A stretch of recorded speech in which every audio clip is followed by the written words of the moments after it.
My dad sold my custom gaming setup and kicked me out because my stepfamily lied. Now their lives are a dumpster fire. All right, Reddit. So, this is going to be a long one, but I need to get this off my chest.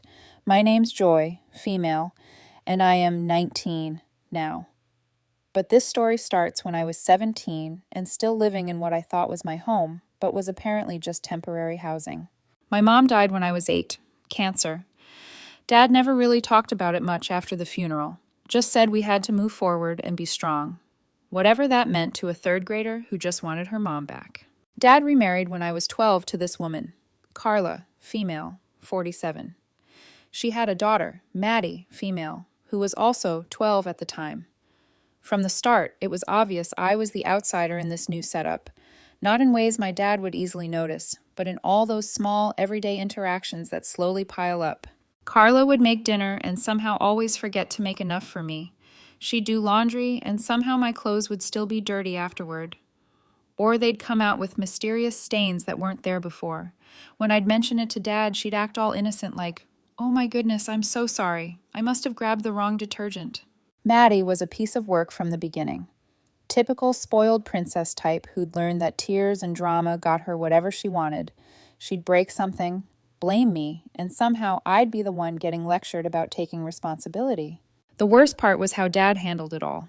Anytime there was conflict between Maddie and me, his default was to assume I was the problem. Joy, you're older. You should know better. Joy, she's adjusting to having a big sister. Joy, you need to be patient with her. The truth was, Dad was completely whipped by Carla. She had him wrapped around her finger so tight that he'd agree with whatever she said just to keep the peace. It didn't matter if I was right or wrong. If Carla and Maddie wanted me to be the bad guy, that's what I'd be. Dad would nod along and enforce whatever punishment they suggested, because standing up to his new wife was apparently scarier than throwing his own daughter under the bus. Meanwhile, Carla would stand behind him, nodding along, playing the concerned stepmom act, while throwing me these looks that made it clear she thought I was nothing but trouble. By the time I hit high school, I'd basically given up trying to be part of their family unit. I spent most of my time in my room gaming, doing my own thing. I'd built up this sick setup over the years: PS5, custom gaming PC I'd assembled myself, dual monitors, mechanical keyboard, the works. All bought with money from my part-time job at GameStop and birthday cash from my Uncle Mark. Gaming wasn't just a hobby for me. It was my escape. I was actually pretty good too. Ranked in the top 500 in Apex Legends, had a decent following on Twitch, made some money from tournaments. While Carla and Maddie were downstairs playing Happy Family, I was upstairs building something that was actually mine. My friends at school thought I had it made. Sweet gaming setup, no parents breathing down my neck about homework, since they didn't care anyway. Basically free reign to do whatever. They didn't see the dinner table conversations where I might as well have been invisible, or how Carla would wait until Dad left for work to make her little comments about freeloaders who don't contribute to the household. Dad would occasionally make comments about me spending too much time on those games, but he never bothered to actually understand what I was doing, never asked about the competitions I won, never cared that I was making actual money streaming, never noticed that gaming was teaching me about technology, strategy, teamwork. The house dynamic was pretty clear. Maddie was the princess who could do no wrong. Carla was the protective mother figure. Dad was the provider who worked all the time, and I was the burden they all had to tolerate. Whenever family, friends, or relatives would visit, it was like watching a performance. Carla would suddenly be super sweet to me. Maddie would act like we were best buddies, and Dad would put on this proud father act. The second people left, it was back to the usual coldness. I started spending more time at my Uncle Mark's place on weekends. He was my mom's brother, and he actually got me. He'd ask about my games, was impressed when I showed him my streaming setup, treated me like I mattered. He was the only adult in my life who seemed to remember I existed. Mark would always tell me I had a place at his house if things got too rough, but I kept thinking things would get better eventually, that maybe when I graduated, went to college, proved myself somehow, I'd finally earn a real spot in my dad's new family. Looking back, I should have seen what was coming. The way Carla would whisper to Maddie when they thought I wasn't listening, how they'd stop talking whenever I walked into a room, the little smirks they'd exchange when Dad would lecture me about something. They weren't just tolerating me, they were actively plotting to get rid of me, and I was too focused on my own life to realize I was living in enemy territory. So, fast forward to last spring, about 2 months before graduation.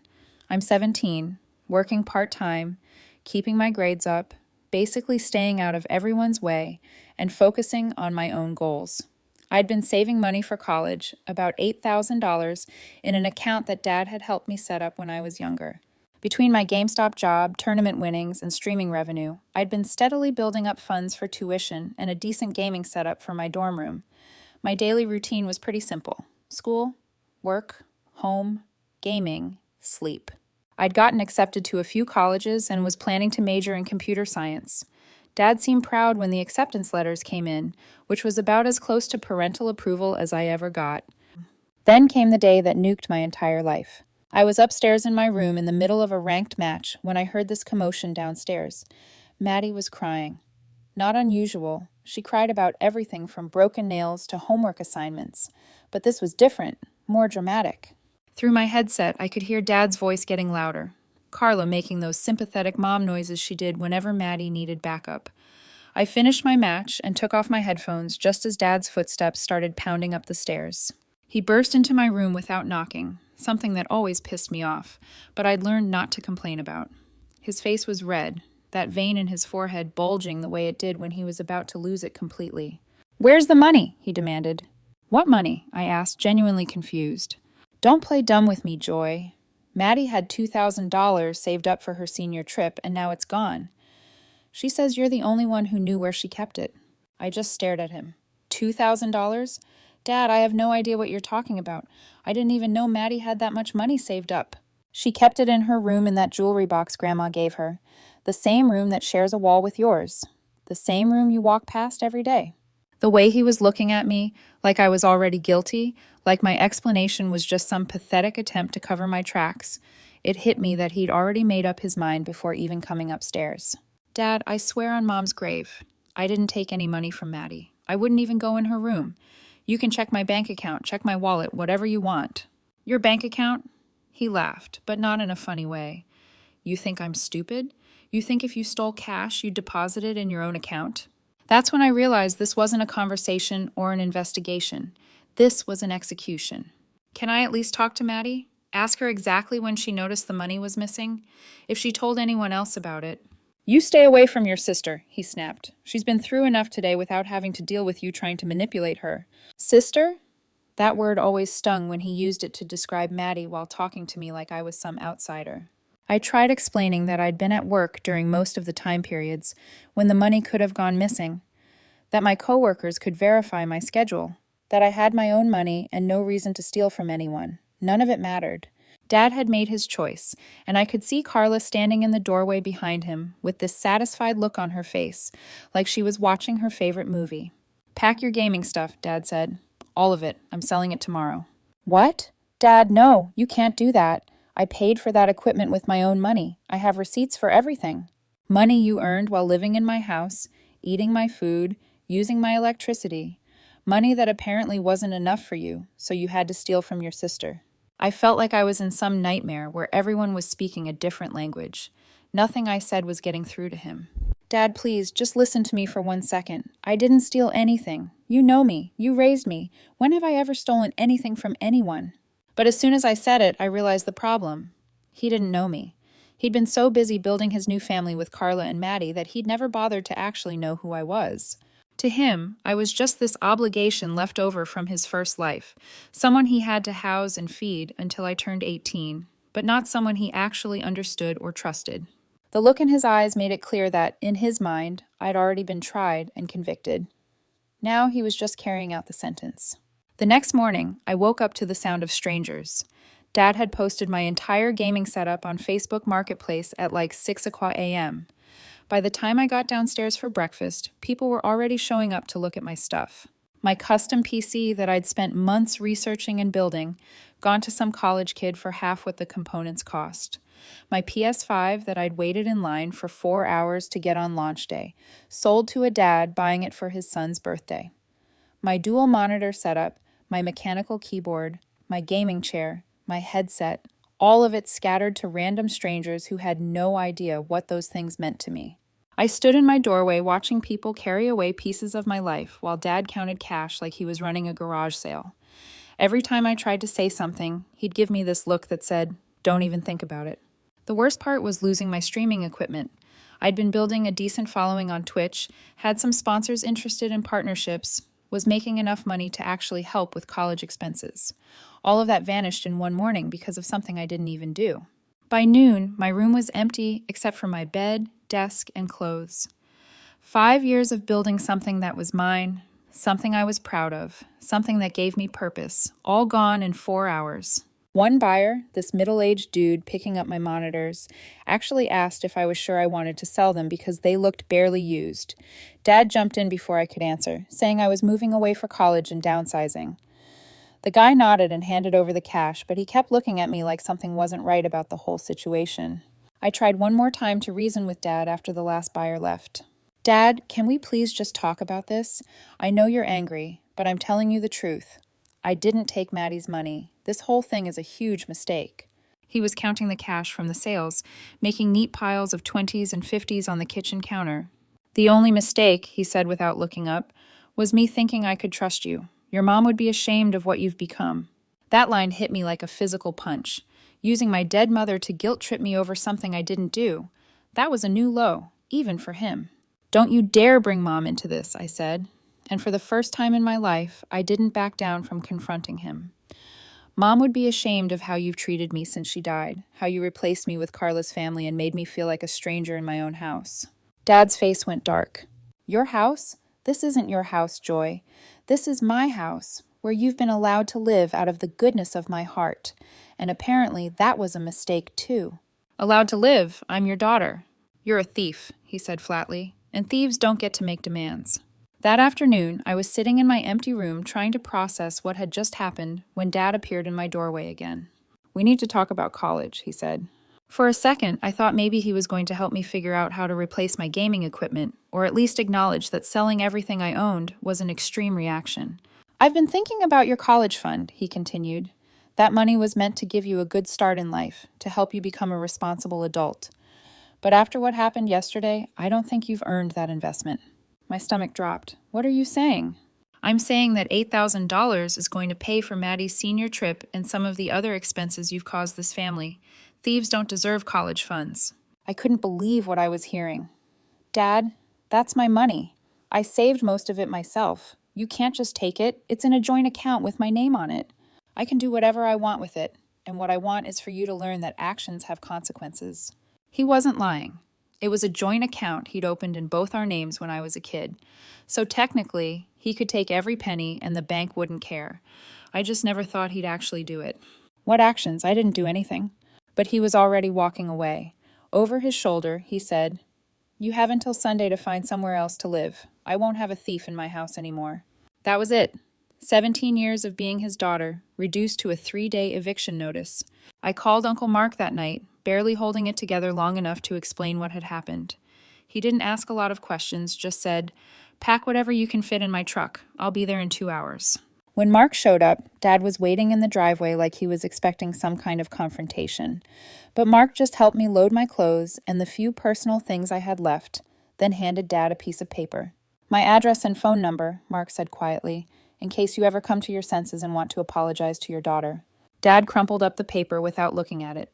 "She's not my daughter anymore." Mark got in his truck, looked at Dad through the driver's side window, and said something I'll never forget. "No, you're just not her father anymore." As we drove away, I looked back at the house where I'd lived for 9 years, but was never really home. Carla and Maddie were watching from the living room window, and I swear I could see them smiling. I was 17 years old with $50 in my wallet, a garbage bag full of clothes, and absolutely no idea what was supposed to happen next. Uncle Mark's place was like landing on a different planet. He lived in this small house about an hour away from my dad's suburb, older neighborhood. Mark's pride and joy was a 1990 Camaro he'd been almost finished restoring for the past 5 years. Mark didn't make a big production about me showing up with my entire life in a trash bag. He just looked at the bag, looked at me, and said, "Well, this is either the world's saddest laundry day or your dad finally lost his mind completely." Then he helped me carry my stuff upstairs to what used to be his home office, shoved a pile of car magazines off the futon, and said, "Welcome to Casa de Mark. Try not to judge the decorating." I fired my interior designer for having opinions.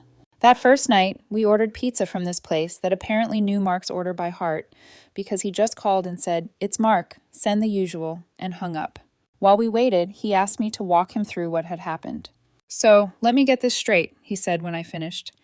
"Princess Maddie claims she had $2,000 in cash just sitting around, and your dad's response was to immediately destroy your property instead of, I don't know, asking why you'd steal $2,000 when you already had $8,000 saved? I guess he didn't think about it that way." "Your dad wouldn't think if his brain came with an instruction manual," Mark said, opening a soda. "Want one? You're 17, so no drinks for you yet, but I've got Coke that'll rot your teeth just as effectively." The pizza place knew what they were doing. Extra cheese, pepperoni, and this garlic sauce that was probably illegal in most states. We sat on Mark's beat-up couch watching some action movie from the 90s, and for the first time in months, I felt like I could actually breathe. "You know what we're going to do tomorrow?" Mark said during the movie. "We're going to fix your life, not because I'm some hero or anything, but because your dad's an idiot, and someone needs to prove that adults can actually be useful." The next morning, Mark was already dressed and drinking coffee when I came downstairs. "All right, kiddo, we're going to fix your life today. Well, start fixing it. Rome wasn't built in a day, but they were using primitive tools. We've got the internet." He spent the entire day driving me around handling practical stuff that I didn't even know needed handling. First stop, the electronics store where he knew the manager from high school. "This is my niece, Joy," Mark told the guy. "She's temporarily between gaming setups due to circumstances involving family stupidity. You hiring?" I got the job on the spot, mostly because Mark vouched for me, but also because I could actually answer technical questions about the products they sold. Next stop, the financial aid office at the community college. Mark had called ahead and somehow gotten us an appointment with a counselor who specialized in complicated family situations. "So, your dad kicked you out and took your college money," the counselor said, flipping through my paperwork. "That's definitely complicated, but not uncommon. We can do what's called a dependency override, basically treat you as independent for financial aid if you can show proof, like the eviction, bank records, that kind of thing. It'll actually open up more aid options for you." I didn't even know that was a thing. But Mark just nodded like he'd known all along. "See," he said, "sometimes having a terrible father is financially advantageous. It's like a scholarship for family dysfunction."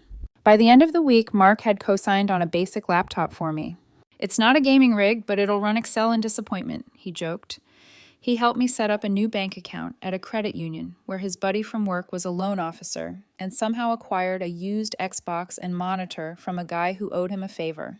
"What kind of favor?" I asked. "The kind where I don't ask questions and you don't either," Mark said, hooking up the console to the TV. "But I can guarantee it wasn't stolen." He paused. "Probably." The Xbox wasn't much compared to what I'd lost, but it was mine, and Mark had somehow gotten it for like $50. When I started streaming again, I just streamed straight from the Twitch app on the Xbox at first until I could afford a capture card and a basic PC to run things more smoothly.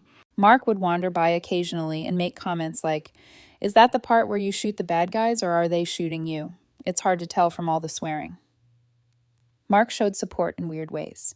When I got my first paycheck from the electronics store, he took me to this sketchy used car lot and helped me negotiate for a beat-up Honda Civic that barely ran but would get me to work and school.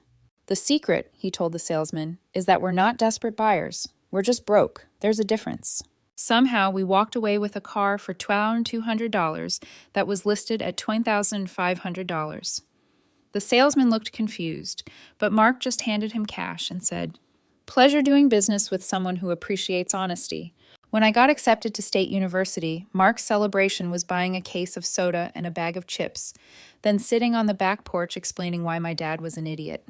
"See, your father thinks love is about control," he said, opening his third Coke. "Your mom, God rest her soul, knew better.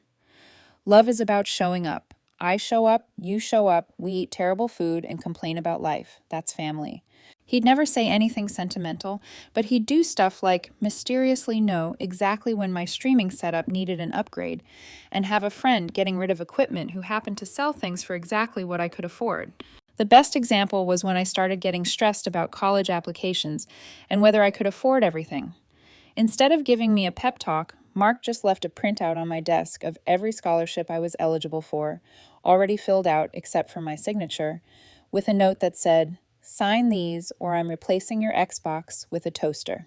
By the end of summer, I had a functional gaming setup, a reliable car, a job, a college acceptance, and more practical life skills than I'd learned in 17 years of living with Dad. Not because Mark sat me down for heart-to-heart conversations, but because he just quietly handled stuff that needed handling. You know, he said one day while we were working on the Camaro, your dad always thought being a parent meant being in charge. But really, it just means being useful when someone needs you to be useful. Then he handed me a wrench and said, now help me fix this piece of Detroit garbage so we can pretend it's a real car. College started in the fall, and honestly, it was the fresh start I didn't know I needed. I was majoring in computer science at the State University, living in the dorms during the week, and coming back to Mark's on weekends. The independence felt incredible after years of walking on eggshells around Dad's house. My roommate, Tyler, was this chill dude from Oregon who was also into gaming. When he found out about my streaming background, he helped me optimize my setup and even appeared on some of my streams. Having someone who actually supported what I was doing, instead of treating it like a waste of time, made a huge difference. The coursework was challenging, but in a good way. Programming, algorithms, database design, all stuff that connected to what I'd been teaching myself through gaming and streaming. Turns out all those hours spent modding games and troubleshooting streaming software had actually been preparing me for real career skills. My professors actually seemed impressed when I could troubleshoot coding problems that stumped other students. Years of debugging game modifications and fixing streaming software crashes had given me problem-solving skills that transferred perfectly to computer science coursework. I was still working part-time at the electronics store, and between that job and slowly rebuilding my streaming audience, I was managing to cover most of my expenses. It wasn't easy, but it felt good to be supporting myself without having to depend on anyone who might hold it over my head later. I started dating this guy, Jack, from my database design class. He was smart, funny, and actually interested in hearing about my streaming and gaming projects. When I told him about losing my original setup and having to rebuild everything, he was impressed that I'd managed to start over instead of giving up. That takes real determination, he said. Most people would have just quit. Having someone see my situation as a strength instead of a sob story was incredibly validating. My streaming was picking up momentum too. I'd focused on variety gaming with an emphasis on helping viewers learn about hardware and software optimization. The broke college student builds gaming setup from nothing angle resonated with a lot of people, and I started getting sponsorship offers again. Nothing huge, but enough to upgrade my equipment gradually and maybe save a little money for after graduation. The weird thing was, I realized I didn't miss my old life as much as I thought I would. Yeah, losing my original gaming setup sucked, and starting college with loans instead of savings was stressful, but I was happier than I'd been in years. I didn't hear from Dad at all during my first semester. No calls, no texts, no acknowledgement of my birthday or holidays. It hurt sometimes, but mostly it was just quiet, like a background noise I hadn't realized was bothering me until it stopped. Mark would occasionally get updates through family members. Apparently Dad and Carla were having some issues. Maddie was struggling in school, the usual suburban drama, but he never pressured me to reach out or suggested I should forgive and forget. Your dad made his choice when he threw you out, Mark said one day when I was wondering if I should send a Christmas card or something. If he wants to be part of your life again, he knows where to find you. But that's his move to make, not yours. The spring semester was even better. I'd hit my stride academically. My streaming channel was growing steadily, and Jack and I were getting serious. I felt like I was finally building the life I wanted, instead of just surviving the life I'd been stuck with.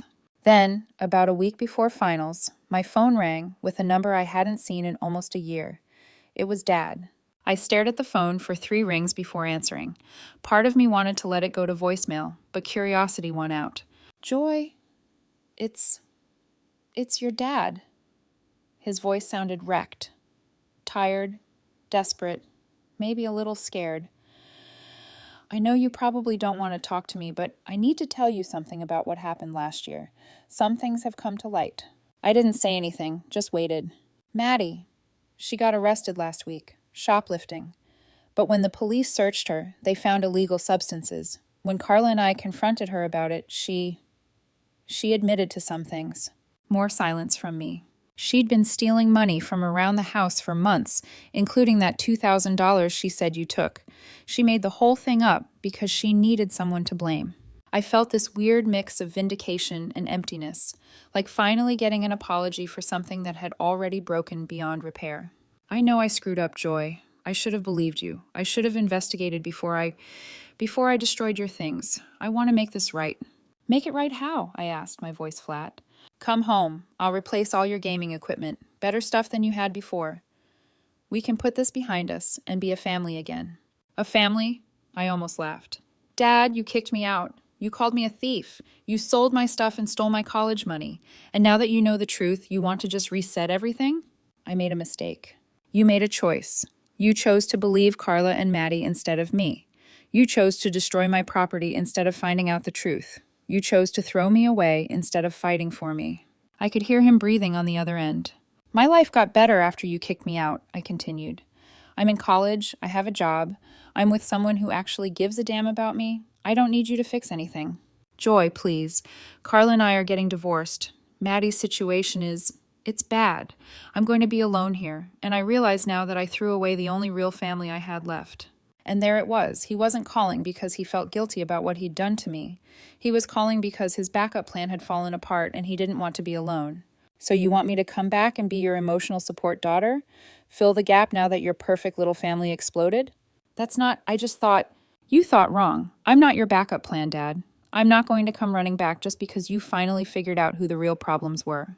I hung up and immediately called Mark to tell him what happened. His response was typical Mark. Well, it only took him a year to figure out what everyone else could see from space. You want me to pick up dinner, or are you cooking tonight? Jack found me sitting on Mark's back porch an hour later, staring at my phone. Everything okay? He asked. My dad called, wants me to come home now that he knows I didn't steal anything. How do you feel about that? Honestly, nothing. Like he's a stranger asking me for a favor I don't owe him. That's probably healthy, Jack said, sitting down next to me. But the real story wasn't that phone call.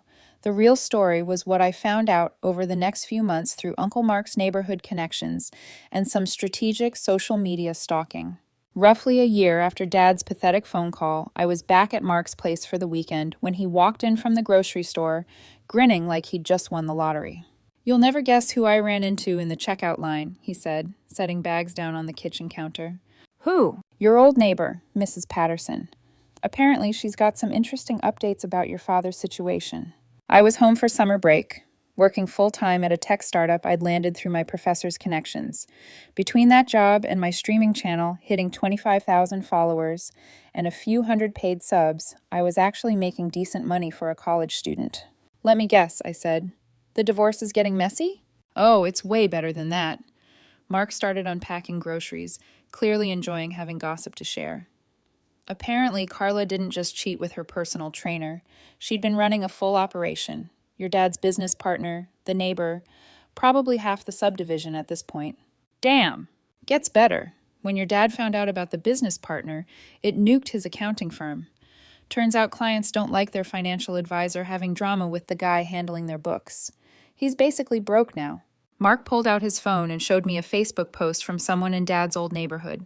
It was a photo of a moving truck outside Dad's house with the caption, "End of an era."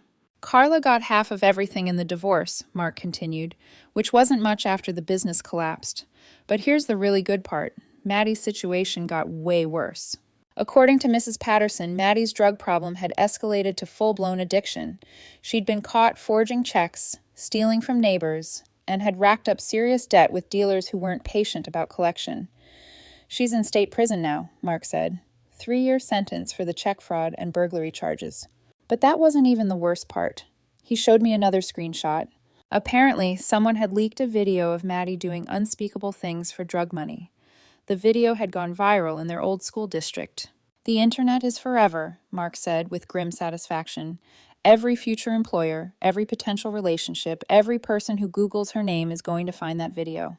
Carla had apparently burned through her divorce settlement trying to pay lawyers and get the video removed. When that failed and the money ran out, she tried to get Dad to help with legal fees. He told her to handle it herself. So where's Dad now? I asked. Studio apartment above a laundromat. Lost the house, lost the business, lost his retirement accounts, Mrs. Patterson says he looks like he aged 10 years in 6 months. The funny thing was, none of this felt like justice or revenge to me. It just felt like watching strangers deal with consequences they'd created for themselves. These weren't my people anymore. Justice served cold, I said. Sometimes the universe handles things better than we ever could, Mark replied. 6 months later, I got one more phone call from Dad. This time, I let it go to voicemail. The message was short and desperate. Joy, I know you don't want to talk to me, but I'm in real trouble here. The apartment got broken into, my car's been repossessed, and I'm filing for bankruptcy. I don't know what I'm supposed to do. I deleted the voicemail without responding. Jack and I got engaged that fall, not because we were in a hurry, but because we'd both realized we'd found something worth building a life around. When I told Mark, he got genuinely emotional. Your mom would be so proud of you, he said, not just for finding Jack, but for becoming the kind of woman who deserves someone like him. We're planning a small wedding after graduation. Mark's going to be my best man. Well, best person, since he's the closest thing to a real father I've ever had. Sometimes people ask if I'm going to invite my dad. The answer is no. Not because I'm still angry, but because he's not part of my life anymore. Through the gossip network, I learned Dad's bankruptcy didn't wipe out certain debts, stuff like back taxes or court judgments. So creditors were still garnishing his wages from whatever minimum wage job he'd managed to find. Maddie got out of prison last month, but was back in within 2 weeks on a parole violation.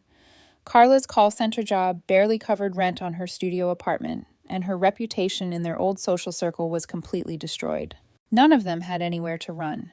Their suburban social media presence had become a cautionary tale about families that implode spectacularly. People they'd tried to impress for years were now sharing screenshots of their legal troubles and personal drama like entertainment. The best part was that I had absolutely nothing to do with their destruction. I didn't orchestrate their downfall, didn't get revenge, didn't even gloat about it publicly. They'd simply revealed who they actually were when life got challenging, and the consequences followed naturally. I learned the difference between the family you're born into and the family you choose. I chose Mark, who believed in me when I had nothing. I chose Jack, who loves me for who I am instead of who he thinks I should be. I chose friends who support my goals instead of tearing me down. Dad chose Carla and Maddie. He chose to prioritize their comfort over my well-being. He chose to throw me away rather than fight for me. Now he gets to live with those choices, just like I get to live with mine. The difference is, I'm building something lasting with people who actually value me. And from what I hear, his family's destruction is still ongoing. The universe didn't need my help. It handled everything just fine on its own.